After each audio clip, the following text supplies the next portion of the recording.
कौन है सही बोईंग 787 विमानर जार तेल मझी आकाशरे ही सरीगला। आपण टिके चिंता करंतु आपण एमिति गोटे प्लेन रे वर्तमान उडुछंती जार सबु तेल सरी जाइछि। एमिति समय रे आपणंकु कौन क्रू मेंबर जणाइबे? आपण एमिति समय रे बंची पारिबे तो हुए तो ना। नमस्कार, आपण देखिबा आरंभ करि दैछंती के न्यूज ओडिशा। आमे वर्तमान कथा हेबा एमिति एक प्लेन विषय रे जहार तेल 41,000 उच्चतारे सरी जाउछि। आ तापरे कोन हैला? प्लेन क्रैश केते समय भितरे हैला? सबु पैसेंजर को अवस्था केमिति थिला? एमिति प्रश्नर उत्तर जानिबा पई आपणंकु एही वीडियो को पूरा देखिबाको पड़िबो। घटनाटी हेउछि 19 जुलाई 1983 मसिहार। एयर कानाडार एरोप्लेन 143 निजर उड़ान भरिबा पई प्रस्तुत। एही जहाजर ना हेउछि बोईंग 787। प्लेनटी प्रथमे मॉन्ट्रियल रु ओट्टावा जेबार थिला ओ तापरे ओट्टावारु एडमंटन पई उड़ान भरि थांता। सबुदिन भଳି एही प्लेन जरूरी चेकअप करि सारिथिला।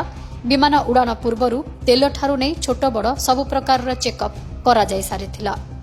समस्यार आरंभ एही प्लेन उड़ीबा आगरु ही स्टार्ट हो जायथिला।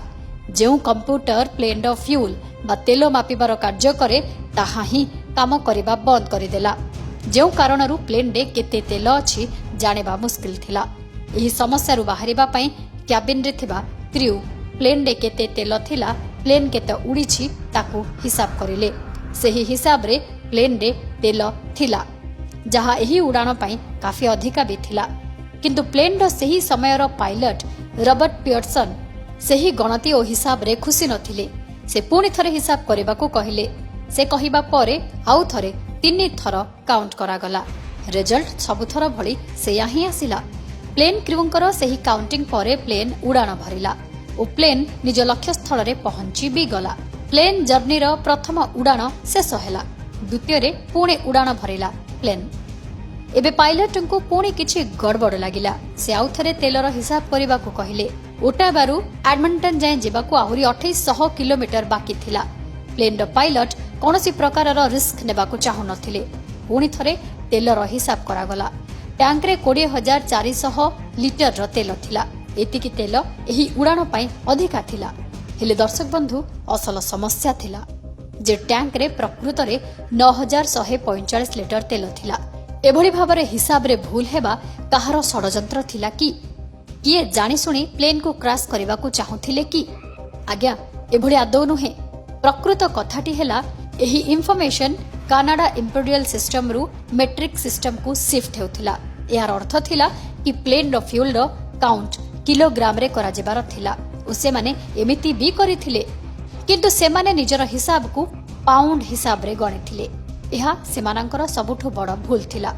दर्शक बंधु, आपण जानिछंती 2 किलोग्राम मिसिले 1 पाउंड हुए। एही कारणरु प्लेन रे काउंट होइथिबा तेल अधा ही थिला। क्रू मेंबरकर एही छोट भूल प्लेन क्रैश रे एक कारण होई थांता। हेले आगको कोन हेला जानंती? भूल हिसाब परे भी प्लेन उड़ान भरिथिला।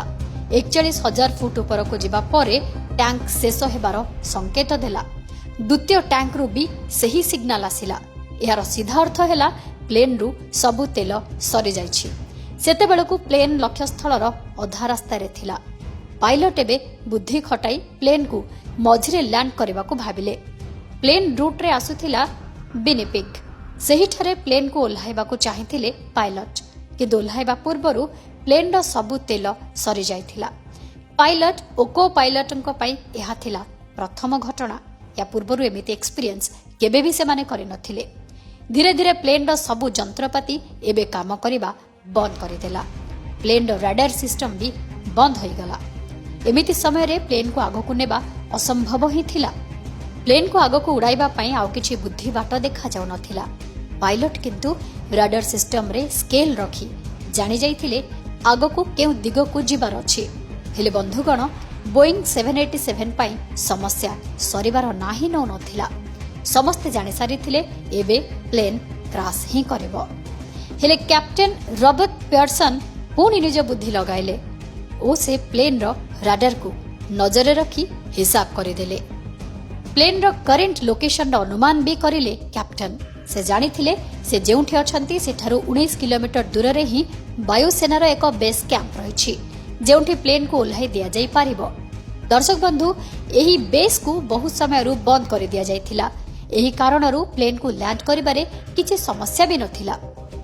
किंतु बोइंग 787 पई एही आइडिया भी काम कला नाही, कारण कैप्टेन जानि नथिले मिलिटरी बेस कैंप बंद कर दिया जिबा परे सेइठारे एक फन पार्क सृष्टि होइछि आ रनवे को कार रेसिंग पई व्यवहार करा जाउछि।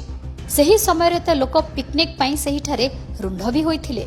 से माने जानि नथिले जे किछि प्लेन एठा को आसीबार अछि आ ना ही एपटे कैप्टेन रॉबर्ट को जाना थिला कि सेठी एक फन पार्क तयारी होइछि एवं रनवे रे कार रेसिंग चलीछि। रॉबर्ट निज प्लान हिसाब रे प्लेन को मोड़िले, हेले जेमिति से तळ को देखिले हठात आश्चर्य होई गले।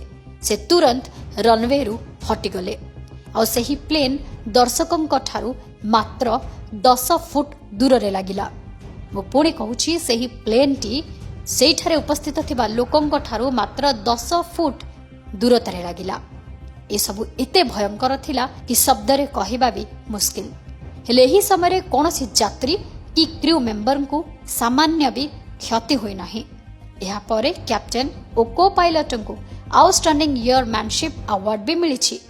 एमानंक द्वारा करा जायथिबा एही लैंडिंग वर्ल्ड रिकॉर्ड होइछि, कारण ना तो एहा पूर्वरु एभଳି लैंडिंग केबे होइथिला ना ही एहा परे एमिति लैंडिंग केबे होइछि। दर्शक बंधु आम वीडियोटी जदि आपको पसंद आसी कमेंट करी जणेबा पई भूलंतु नाही एवं जदि आम चैनल को आपण पर्यंत सब्सक्राइब करि नाहंती तुरंत आम चैनल को सब्सक्राइब करि दियंतु। लाइक फॉलो करिबा पई आदौ भूलंतु नाही।